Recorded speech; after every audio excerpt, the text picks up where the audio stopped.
ଯମରାଜ ଦୂତମାନଙ୍କୁ କହୁଛନ୍ତି, ବୁଦ୍ଧିମାନ ଲୋକେ ମନ ପ୍ରାଣ ଦେଇ ସର୍ବୋତ୍ତ ଭାବେ ଭଗବାନ ଅନନ୍ତଙ୍କ ଠାରେ ହିଁ ନିଜର ଭକ୍ତି ଭାବ ଯୋଡ଼ି ଦିଅନ୍ତି।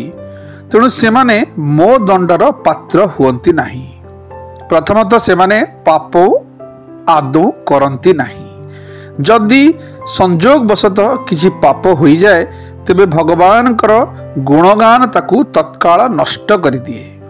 ଯେଉଁ ସମଦର୍ଶୀ ସାଧୁ ଭଗବାନଙ୍କୁ ହିଁ ନିଜର ସାଧ ଓ ସାଧନା ଉଭୟ ବୋଲି ଜାଣି ତାଙ୍କରି ଉପରେ ହିଁ ନିର୍ଭର କରନ୍ତି, ବଡ଼ ବଡ଼ ଦେବତା ଓ ସିଦ୍ଧମାନେ ତାଙ୍କର ଗୁଣଗାନ କରନ୍ତି।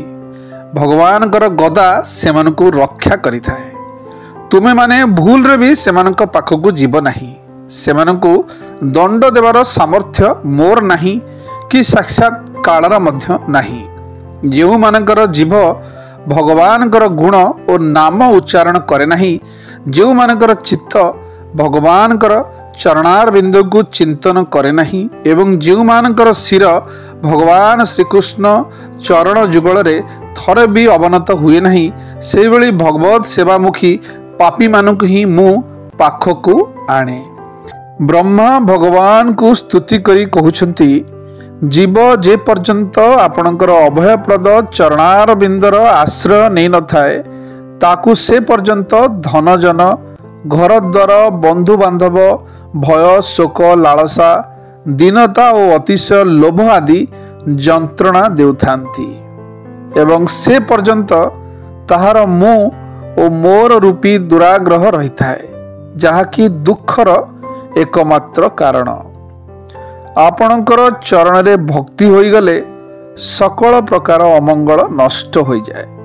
କିନ୍ତୁ ଯେଉଁମାନେ ସେହି ଭକ୍ତି ଠାରୁ ଦୂରେଇ ରହନ୍ତି ଓ ଆପଣଙ୍କର ମଙ୍ଗଳମୟ ଗୁଣମାନଙ୍କୁ ପ୍ରକାଶିତ କରୁଥିବା ଶ୍ରବଣ କୀର୍ତ୍ତନ ଆଦି ଭକ୍ତି ଯାହାକୁ ଭଲ ଲାଗେ ନାହିଁ, ସେହି ବିଚରାଙ୍କ ବୁଦ୍ଧିକୁ ତ ଜାଣନ୍ତୁ ଦୈବ ହିଁ ହରଣ କରିନେଇଛନ୍ତି।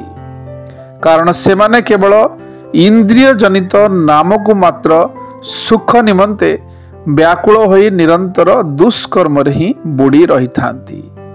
ସେହିପରି ଲୋକେ ବାରମ୍ବାର କ୍ଷୁଧା ତୃଷ୍ଣା ହେତୁ, ବାତ ପିତ କଫ ଆଦି ତି ଧାତୁ ହେତୁ, ଶୀତ ଉଷ୍ମ ବାୟୁ ଓ ବର୍ଷା ହେତୁ, ପାରସ୍ପରିକ କଳୟ ହେତୁ ତଥା ଦୁଃସହ କାମ କ୍ରୋଧ ହେତୁ ବାରମ୍ବାର କଷ୍ଟ ପାଇଥାନ୍ତି।